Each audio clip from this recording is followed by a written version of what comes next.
The Mendon-Honeoye Falls-Lima Sentinel welcomes you to this edition of the Mayors and Supervisors Weekly Update, brought to you by... Each week, our community makes history. Each week, you make history. And each week, there's only one source to turn to for the first take on history. You know what that is? Subscribe to the Sentinel right now to discover the history being made in your own backyard. The Mendon-Honeoye Falls-Lima Sentinel. More than just your news, it's your history. Welcome, everyone, to this week's Mayors and Supervisors Update. I'm Chris Carosa, publisher of the Mendon-Honeoye Falls-Lima Sentinel, and each week we bring you the goings-on in the towns and villages that we cover. This week we'll be starting with Joe Alauti from the town of Mendon. Joe, what's going on in Mendon? Hi, Chris. Hi, Rick. Hi, everybody. The story this week is water and flooding, and we've had a slew of visitors every single day coming over here to the falls and taking video and pictures, and it's quite a sight.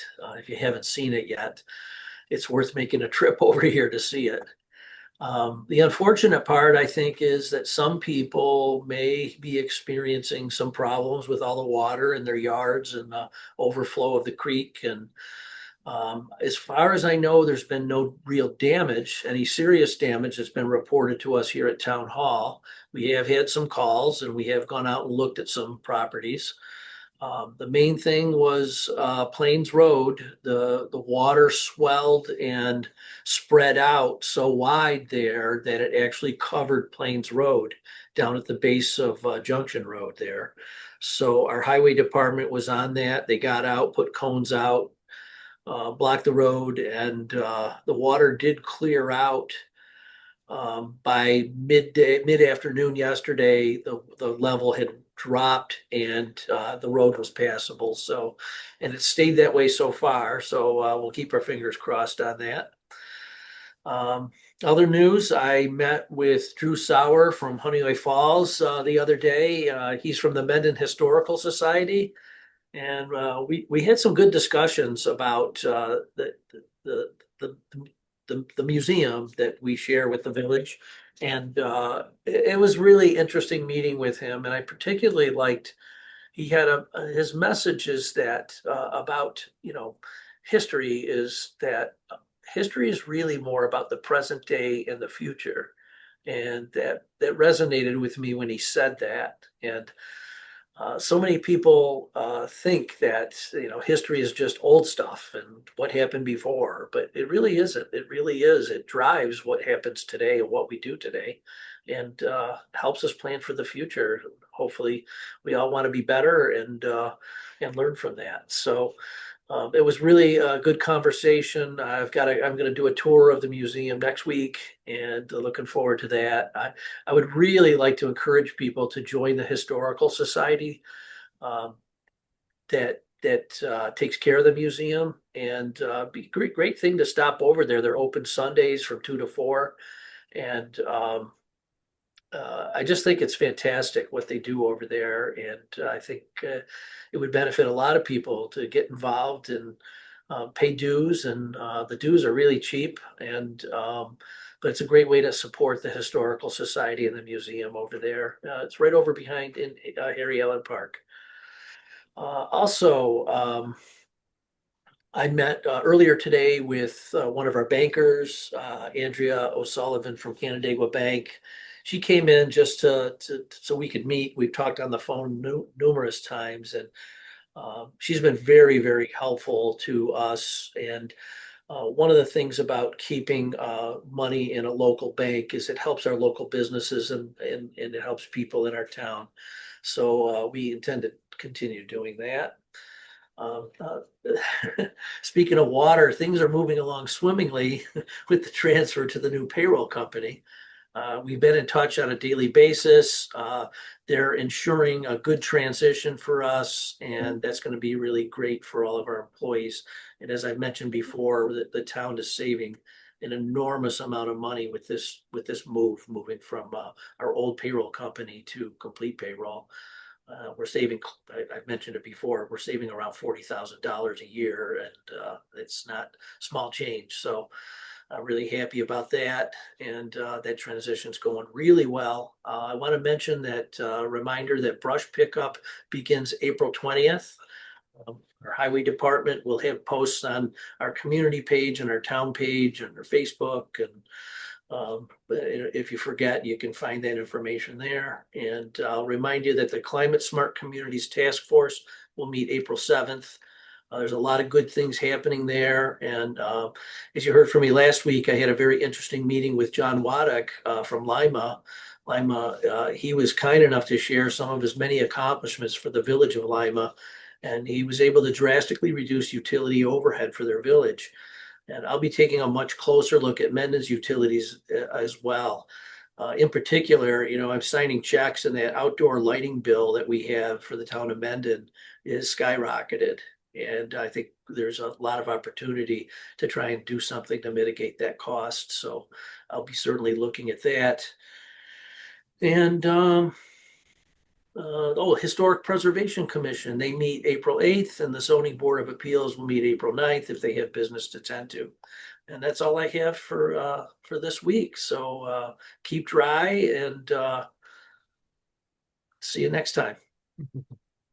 Okay, thanks, Joe. Well, Lee Hankins couldn't make it today. He was in a meeting, but he gave me this to read. The rains this past week caused serious flooding in different areas of the town of Rush, but as of today, the damage was minimal. The library, town hall, and Future History and Heritage Center were spared, as well as one of our oldest buildings in the hamlet near Honeoye Creek. A sizable portion of the town hall park was underwater, as well as areas on Fishhill Road and East River Road. The last time Lee personally witnessed this level of flooding was in 1978, when the banks of Honeoye Creek overflowed from the Mendon line to the Genesee River. Stormwater flooding and mitigation continues to be high on Rush's list of board priorities. They received a proposal from their town engineer that is on the upcoming town board agenda for their review and consideration. In January, Rush's insurance was canceled because of the cost of claims. And while they were able to secure new liability insurance from New York Municipal Insurance Reciprocal, a statewide insurance consortium, they required a FEMA application to obtain additional flood insurance. This proposed engineering study is the first step to obtaining that insurance. Now that spring is here, they are ready to start. The board will be discussing updates of the Rush zoning code for R30 and R20 residential areas. One of the major goals of the Code Committee has been to modernize the code and make it more understandable. One area of interest for residents may be special use permits for home-based businesses. The proposed code changes are on the Town of Rush website.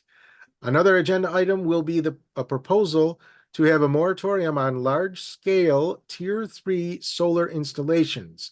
The board authorized Solar Advisory Committee has proposed this moratorium in order to have the time to update the town's solar code.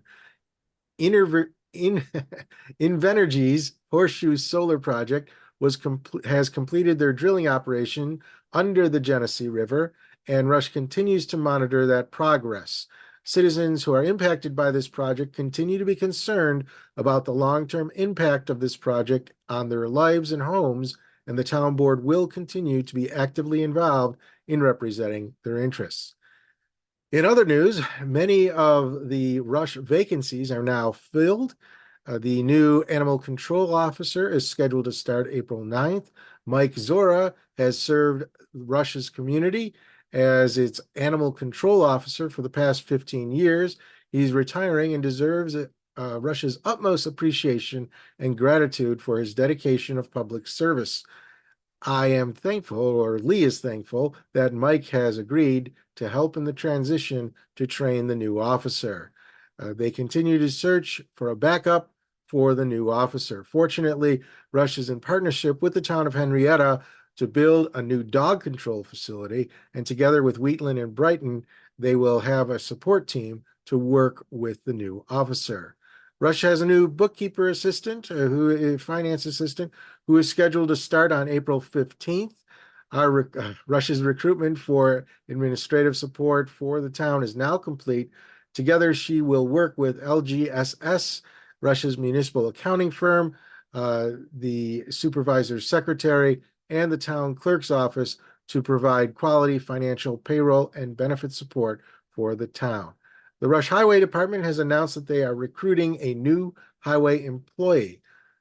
A call out to all seniors in Rush to join Rush Seniors, an active group that meets the second Thursday of every month, and they plan a variety of social outings. Lee's looking forward and looking into how Rush can become a naturally occurring residential community that encourages seniors to successfully age in place and develop housing alternatives to allow seniors to continue to live in their hometown. Last, he welcomes Rush residents to continue to contact him directly with their concerns and suggestions. Their contributions are greatly appreciated.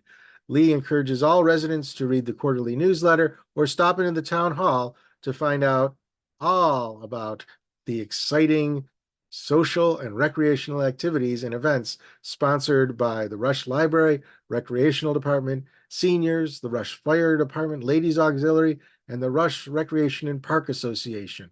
The list is impressive. He looks forward to meeting many residents at upcoming events, and he thanks the Sentinel for its weekly update. Okay, now we are going over to Rick.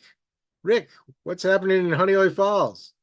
Well, Chris, it's great to see you and Joe. And it's always, I appreciate the opportunities that we have to not only have these discussions, but to have the discussions that the supervisor and I are having. And was on the phone with Lee actually yesterday about some things. And I think a lot of people don't understand that this really can be a pretty tight-knit group as well.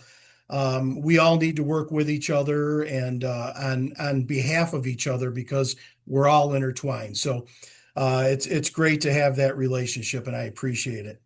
As I've said for the last couple of weeks, but I need to say it one more time, our Village of Honeoye Falls annual budget approval public hearing and our annual meeting are this coming Tuesday, April 7th. The meetings will begin at 6 p.m. for our budget approval, and then 6:30 for the annual meeting, again, where we make all of our appointments, etc. Of course, the public is always welcome to attend those meetings, and that is, again, April 7th, Tuesday, beginning at 6 p.m. Wanted to also talk again. Today is certainly a day to talk about water, and Supervisor Elati did that very well. I'll just kind of, say some of the same things. I'm sure the positive thing right now is that number one, we have not had significant damage from any flooding. And when I say that, I mean specifically in the village and specifically because of the Honeoye Creek overflowing.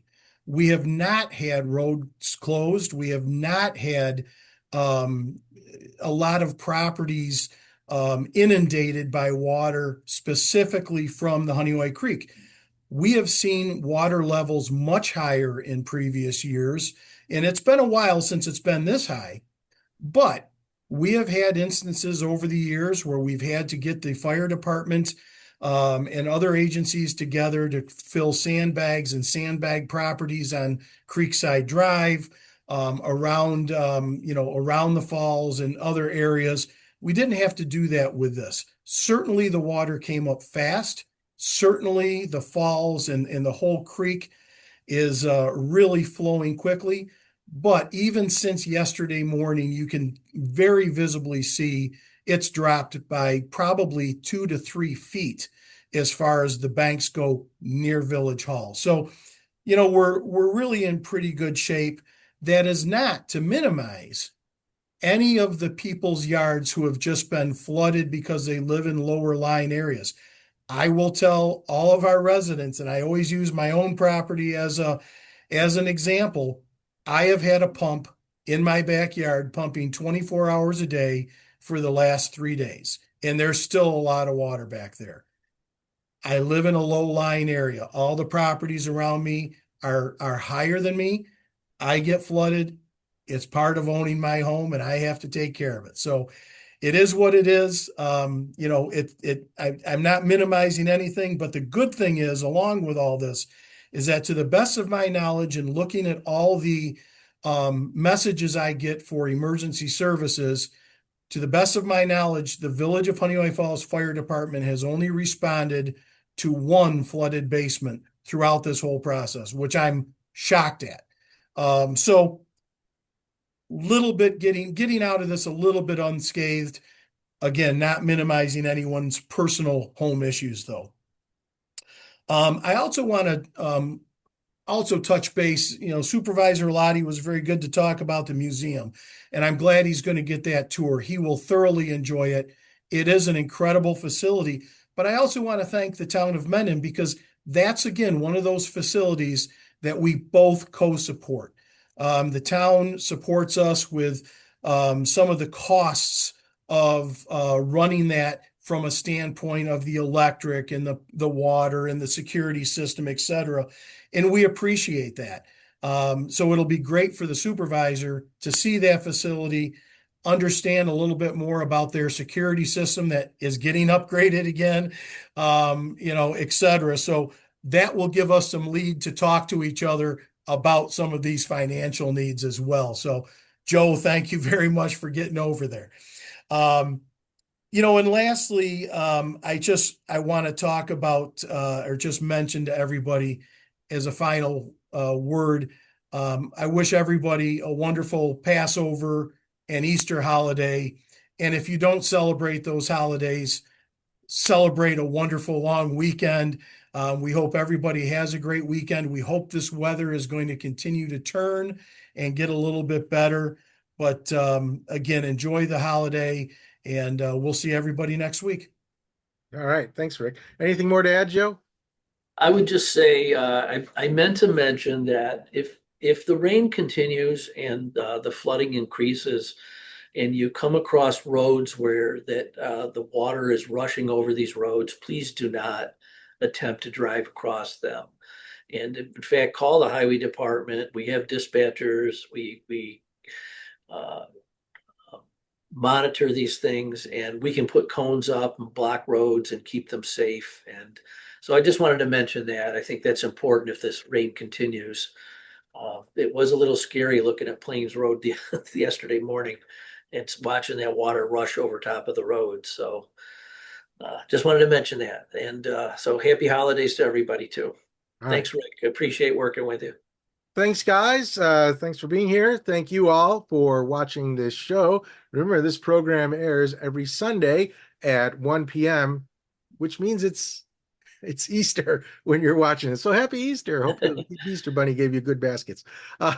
Otherwise, you can read the transcript in next week's paper. That's all for this week. We'll see you next week. Bye-bye for now.